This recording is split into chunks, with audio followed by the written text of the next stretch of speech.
अभी अभी मैंने पूजा दीदी का एक वीडियो देखा गाइस, बोले तो बेंगलुरु वाली दीदी का। तो बेंगलुरु वाली दीदी अपने दिल का कुछ हाल सुना रही थी कि हमको कैरेक्टर लेस बोला जा रहा है सोशल मीडिया पे, और कुछ घर से भागने की बात कर रही थी वो। और पूरा तो मुझे नहीं जानकारी है गाइस, लेकिन इतना मुझे पता है कि बहुत सारे लोग हैं जो उनको इस बात के लिए ताना मारते हैं कि आप भाग गई थी। पता नहीं वो घर से भाग गई थी, मतलब बकायदा किसी लड़के के साथ, या फिर हॉस्टल का भी बात आता है बीच में। इन सब बातों की जानकारी मुझे नहीं है गाइस कि वो हॉस्टल से भागी थी या फिर अपने प्रेमी के साथ घर से भागी थी, मुझे कुछ नहीं पता। लेकिन हाँ, मैंने अक्सर बहुत सारे रिएक्शन चैनल वाली सखियों को कहते हुए सुना है कि उनका भाई ये स्टेटमेंट दिया था कि वो भाग गई थी। तो सच बताऊं तो मैंने उनके भाई का भी वो वीडियो नहीं देखा। हो सकता है जब उनके भाई ने ये स्टेटमेंट पास किया हो तब मैं सोशल मीडिया पे ना होंगी, या फिर अगर होंगी भी तो हो सकता है कि मुझे ना मिला हो वक्त, मैंने वीडियो ना देखा हो। तो मैंने इनके भाई का वो स्टेटमेंट वाला वीडियो देखा नहीं है, लेकिन मुझे ऐसा लगता है कि इतने सारे लोग तो गलत नहीं हो सकते हैं। चलो ठीक है, रिएक्शन वाले की तो बात अलग है। मैंने इनके कमेंट में भी देखा ये चीज, बहुत सारे लोग बोले, मतलब इनकी ही ऑडियंस ये चीज बोल रही थी कि तुम्हारे भाई ने ही ये स्टेटमेंट दिया था कि तुम भाग गई थी। उस समय तुम क्या कर रही थी, क्यों नहीं बोली? तो हो सकता है कि ये स्टेटमेंट सही हो, सही में इनके भाई ने ये चीज बोला हो। और आज की वीडियो में पूजा दीदी ने भी ये एक्सेप्ट किया था कि मेरे भाई ने बोला, उसी बात को पकड़ के सब लोग रोज रोज मुझे ताना देते हैं। लेकिन ये जो वीडियो में इतनी गंभीर बातें कर रही थी ये बेंगलुरु वाली दीदी कि आप लोग क्या चाहते हैं कि मैं मर जाऊं, और मैं अकेले नहीं मरूंगी, मैं अपने बच्चों के साथ मरूंगी।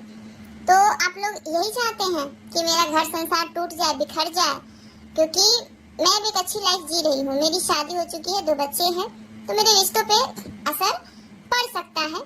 तो आप लोग क्या चाहते हैं, मैं मर जाऊं? तो देखिए, इस तरह का मैटर अगर है या हो रहा है तो जाहिर सी बात है कि बार बार ये चीज होगा तो रिश्तों में खटास तो आएगी ही, चाहे रिश्ता कितना भी मजबूत हो। बार बार अगर सोशल मीडिया के जरिए चीजें दिमाग में जा रही हैं कि इस तरह की चीजें हुई थी, भाग गई थी, तो रिश्ते में थोड़ा खटास तो आ ही जाएगा। लेकिन ये तो आपकी खुशनसीबी है कि आपको इतने अच्छे हस्बैंड मिले हैं जो आपको इतने अच्छे से समझा रहे हैं कि इन सब चीजों का स्ट्रेस ना लो, इन सब चीजों का टेंशन बिल्कुल भी मत लो, तुम अपने हेल्थ पे ध्यान दो। तो ये आपकी खुशनसीबी है कि इतना अच्छा पार्टनर मिला है, इतना अच्छा ससुराल मिला है।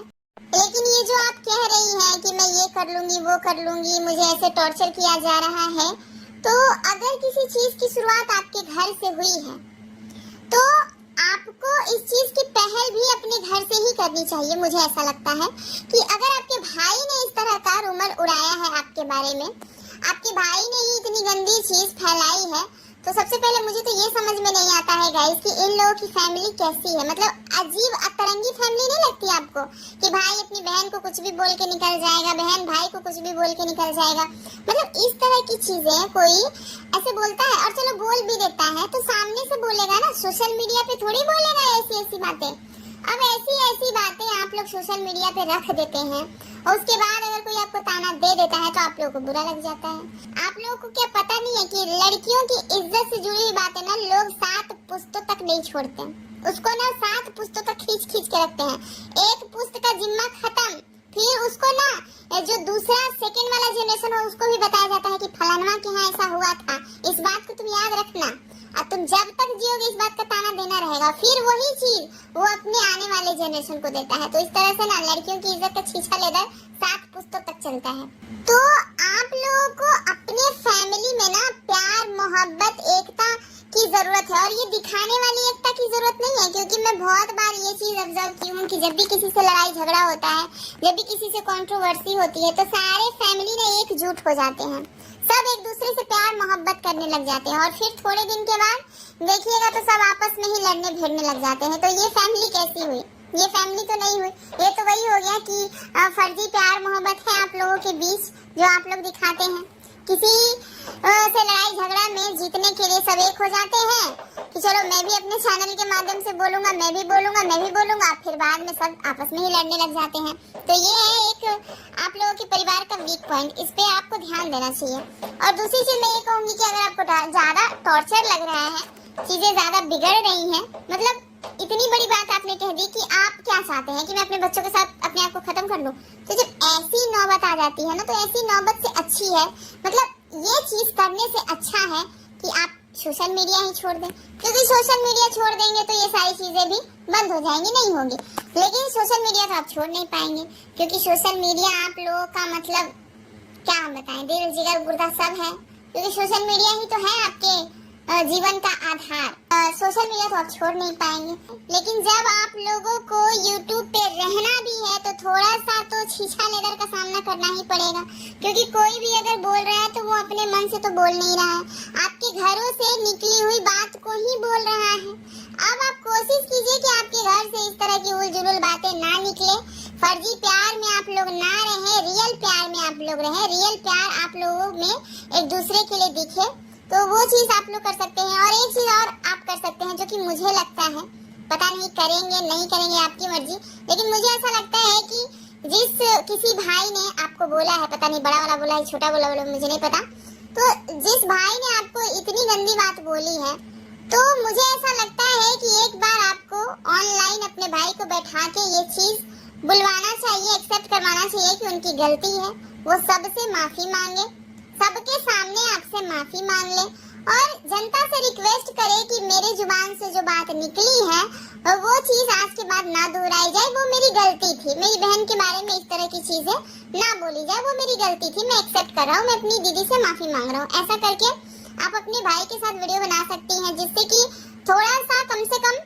एक प्यारा सा मैसेज जाएगा सब लोगों के बीच में। अब रिएक्शन चैनल वाले इतने तो बुरे नहीं है कि आपके बार बार रिक्वेस्ट करने से मतलब इस तरह की चीजें बार बार बढ़ावा देंगे, मुझे ऐसा नहीं लगता है, क्योंकि हर किसी के इंसान के अंदर दिल होता है, हर किसी के अंदर इंसानियत है यार।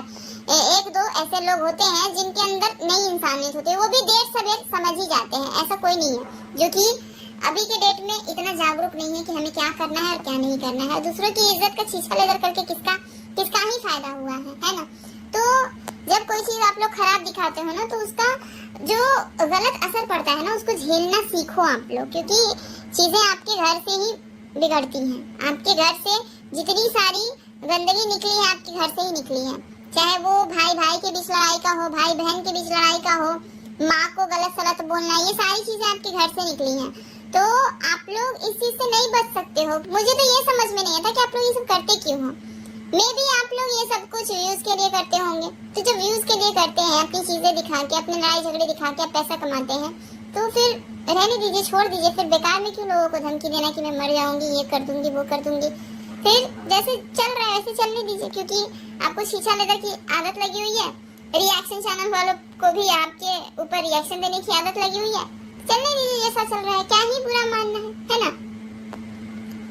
और अगर चीजों को ठीक करना है तो थोड़ा बेहतर तरीके से ठीक करिए। और ये मुद्दा मैं बार बार सुनती हूँ, ये घर से भाग गई वाला मुद्दा मैं बार बार सुनती हूँ, और इस तरह की चीजें नहीं होनी चाहिए। किसी भी भाई को अपनी बहन के लिए इस तरह की चीजें सोशल मीडिया पे रखना ही नहीं चाहिए।